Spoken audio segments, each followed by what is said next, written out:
Hey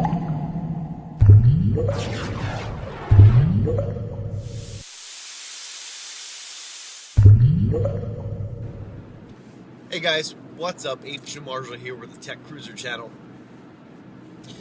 Got lots of new stuff for you as November comes to a close and we move right on into December. We got stuff from Apple, we got stuff from Microsoft. We got some really great programs and apps we're going to tell you about. We're kind of doing a digitize your life December kind of thing going on right now. So let's go ahead and we'll dive right into it. Alright guys, so yesterday Apple released to the world its newest child. It's the revamped version of iTunes. They pretty much completely redesigned and reworked the entire interface. Is completely different. The way you move around your media is completely different from the way that you used to do it. Most people had their music in list form, and it's broken down, however you sort your media via artist or genre, however you sort the music. It was always in a list form, one right after the other. Well, what they've done now is they've made it more graphically intensive. When you sort it by album, you see the album covers. When you sort it by artist, they're very, very heavily dependent upon album artwork in this version. It really kind of makes you want to clean up your music collection. So we have some great tools for you to do that. We'll talk about those in later episodes. But the new iTunes 11, the new mini player is revamped and reworked to be more user-friendly, allow easier access to the controls, and at the same time have less information on it, so it's less cluttered. It was really interesting the way they did it. If you haven't already hit your update button or hit the download button on the new iTunes, I highly recommend you go and get this one. It really is a lot easier, a lot nicer. If you have an iPhone or an iOS device, it makes it much easier to see where your stuff is going and to manage your media on those devices. It also makes it very easy to navigate from one feature, one section to the other. As soon as you plug in your iPhone or your iPad or whatever, it jumps right to a new screen. It's no longer on the side. They put them as pretty much clickable bookmark links across the top, so you navigate through your devices and through your pages that way, which is awesome.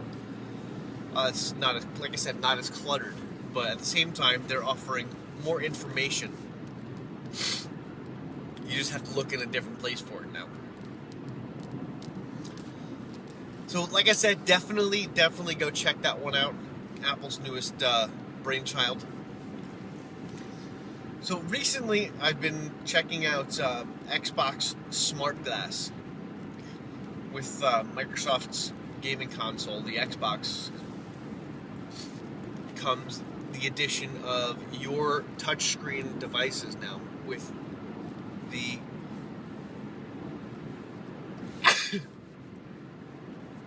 addition of the Smart Glass software.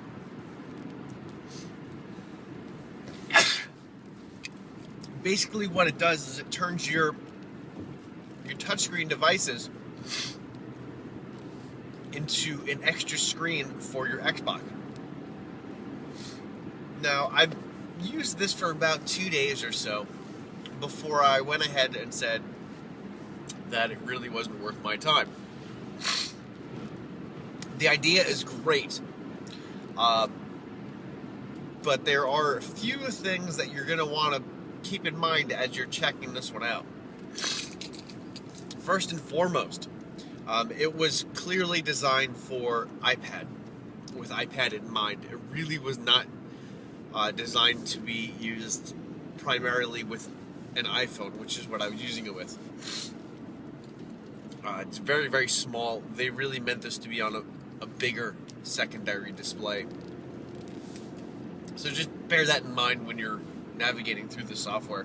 And the second thing is, unless you're interacting with, a specific title, there's only a limited number of titles and other items that are smart glass enabled to have a lot of extra content. For example, if you're playing Star Wars The Force Unleashed 2, the only extra content you're going to get is your achievements and how many Xbox points you have. The same goes with Dragon Age Origins. It's just an extra information display. It doesn't do it like with Dragon Age. You would think that there'd be extra maps that are displayed on your iOS device, but it also works on Android. It's cross-platform, so it's not just for iOS devices. But you'd think that they display more information, your character stats, or enable you to use it with, abilities or whatever you're doing in the game. It does none of that. It's basically just how many points you've gotten, unless the content is specifically optimized to use smart glass, which is a very, very small list of software titles and other items when compared to the list of things you can do on the Xbox. Though I will give it some coolness points for it. You're able to control your Xbox from the mobile device, which is kind of cool. More fluff than anything, but kind of cool.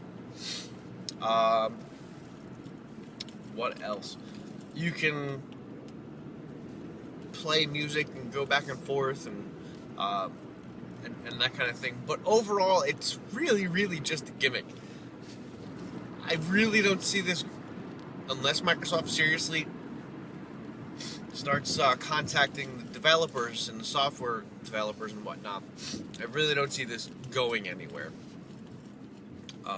Unless it's for all of the new software, new games, which is kind of limited. It's, there's a lot of people who have Xbox 360s, and have games that they really, really like and enjoy playing, that this smart glass would be amazing for. Like Dragon Age is probably one of my favorite games on the Xbox. The addition of smart glass with the map down on the iPhone or iPad or whatever mobile device you're using, or having your inventory loadout on this extra screen, or spells, or anything like that on that extra screen would have been awesome. You could free up that screen space on the television that you're using for other information. But they didn't. They just kind of said, no. I don't know if Microsoft has a plan. They've been making a lot of headway with their line of software and devices. The Microsoft Surface, a really nifty little device. I have to hand it to them. However, there's still flaws in most of what Microsoft does. For example, the Microsoft Surface, it's a nifty, amazing, great little device. However, that is completely dependent upon two factors. The keyboard, which attaches via the bottom. It's really kind of cool. And Windows 8. It's not the Surface device itself, because the device is heavy. and it's way overpriced. You know, when compared to the number of software stuffs that are out for a peripheral, you name it. I mean, when you compare it to the iPad,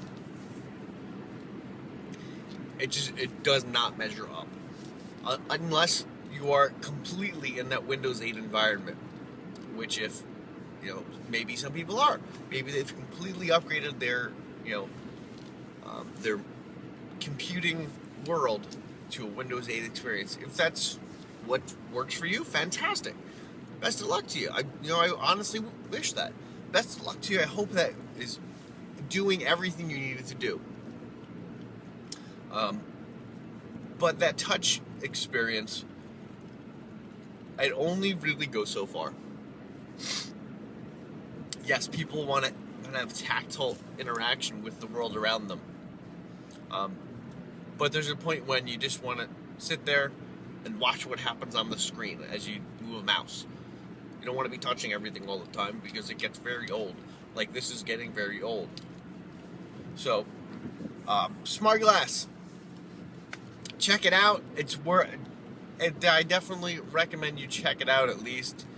Maybe it'll wow you more than it wowed me, but it really kind of left me with lots of room for something else. So that's all we have on those two topics. I really just kind of wanted to talk about those. iTunes 11, man. If you haven't updated your iTunes already, go ahead and do it. The update you won't be sorry for. So keep in mind to stay tuned to this channel. Pretty much through December, we're going to be showing you how and explaining how you can digitize your media collection, your movies and your music. Any documents and stuff. We'll go ahead and we'll show you how you can turn all that stuff digitally so you can maintain copies of everything. Your movie collection's getting a little worn. We'll show you how to do that. Right here at the Tech Cruiser channel with me, H. Marzo. So until next time, guys, keep it real.